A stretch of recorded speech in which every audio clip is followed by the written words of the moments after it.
Wow, gracias, Salo. It's always powerful to reflect on some of the works of our antepasados, those who have paved that path for us. But following along with what Salo had explained, yes, it was an acknowledgement of our history, of our culture.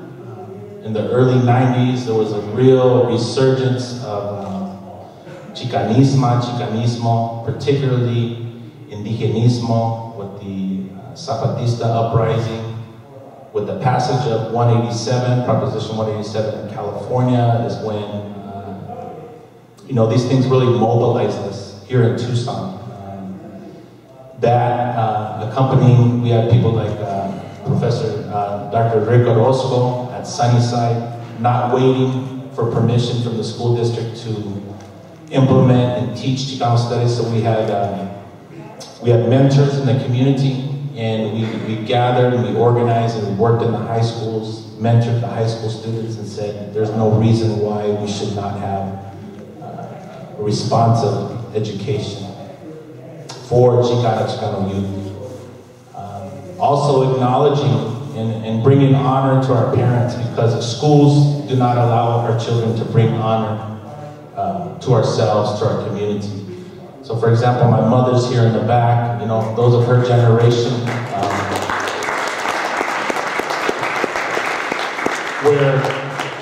where being Mexican was a dirty word, and it still is today. And unfortunately, our school district has succumbed to that racism, but these strong warriors that sit beside me here know the importance of identity, and that Mexican is not a dirty word. That is a beautiful word. We have a beautiful history. And that's what we have to do. We have to honor our antepasados. We have to honor their struggle. We have to understand that, through those processes of Americanization in the schools, where their names were changed, where their hair was cut. My mother was an example of that. My father, my tíos, that happened to them. And so in a large sense, we had that understanding, and we knew the critical importance because we knew we were operating in a crisis. During the 90s, here in Tucson, as throughout the Southwest and urban centers, we had children killing each other at unprecedented numbers, and we knew that was a direct reflection of what was happening, that we knew that was a direct reflection of colonization, of internalized oppression. And so we acted upon that. And we didn't ask the district, we demanded of the district that we had a full K-12 Chicano Studies program. And historically, it's really a beautiful thing. We have people like José Gutierrez from La Raza Unida Party, who was the lead attorney for people in the community, and that said, we're going to invoke here the Treaty of Hidalgo, we're going to invoke the Treaty of Mesilla, the gas and purchase, and say, these students here in Tucson have been neglected since the inception of the district. They have been marginalized, dehumanized, and so now it is time to move forward and implement this program.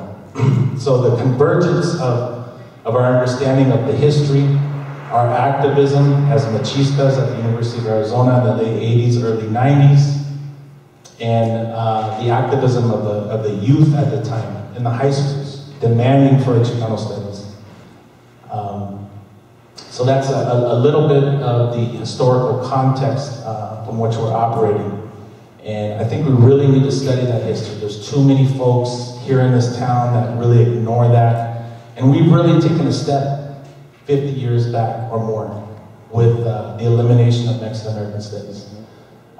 My colegas here have stood strong and know the importance. And once you gain something within an institution, you either hold on to that and fight for it and continue to work towards transforming the structures, the policies, the practices of the institution, or you give in to racism, or you give in to the hatred.